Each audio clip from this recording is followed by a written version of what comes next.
Ahora, dentro de los operadores lógicos, aquí están las condicionales, porque siempre se valida. Cuando hay una condición, tienes que validarlo, ¿no? En este caso hay tres tipos de validación que suelen poner, que son el AND, el OR y el NOT.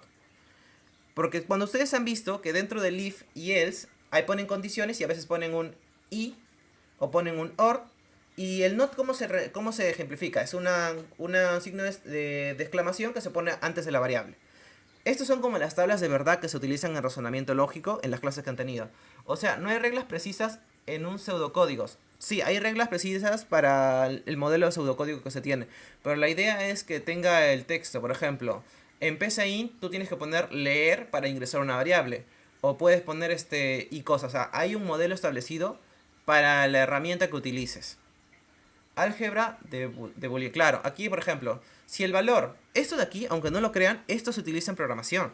El anterior, esto se utiliza en programación. Por ejemplo, si yo digo, oye, para la contraseña, para el caso de nuestro login, cuando hacemos un login y hacemos una pregunta de, si usuario es este valor y contraseña es este valor, entra. Entonces, supongamos que mi usuario es correcto y mi contraseña es correcto. Entro. Pero si mi usuario es correcto y mi contraseña es incorrecto, no puedo entrar. Pero si mi usuario es incorrecto, pero mi contraseña es correcto, no puedo entrar. Y si ambos son incorrectos, no puedo entrar. ¿Vieron? ¿Vieron la importancia que se utiliza las condicionales dentro de las condicionales? Si AND es que tiene que validar que las dos condiciones sean correctas. Si una de las condiciones es incorrecta o las dos son incorrectas, falso. La única condición donde el AND va a entrar dentro del if es cuando las dos condiciones sean correctas.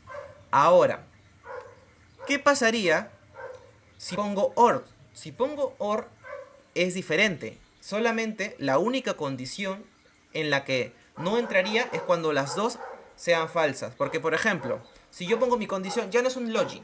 Ahora mi condición es si en una nota aprobó y en la otra desaprobó. Ya, si tienes en un examen, este ejemplo es más coherente para la clase. Si un alumno tiene dos exámenes y en uno aprobó y en el otro desaprobó, puede ingresar, porque la condicional digo, mientras que uno de los exámenes se haya aprobado, tiene que tener premio. Si no, si desaprobó los dos exámenes, que no tenga premio. Entonces, si aprobó los dos exámenes, puede tener un premio. Si aprobó el primero, pero el segundo lo falló, tiene un premio. Si falló el primero, pero el segundo lo aprobó, tiene un premio. Solamente no va a tener premio cuando los dos sean desaprobatorios. Es OR. Uno de los dos se tiene que cumplir. Con AND, los dos se tienen que cumplir. Con OR, uno de los dos se tiene que cumplir. Y con NOT significa que lo vas a negar. Nada más es una negación. ¿Ok? Nada más. PCInt es un lenguaje nuevo que es. PCInt es una forma para practicar código. No es lenguaje nuevo porque ya se utiliza hace un tiempo ya. Yo he visto que se utiliza.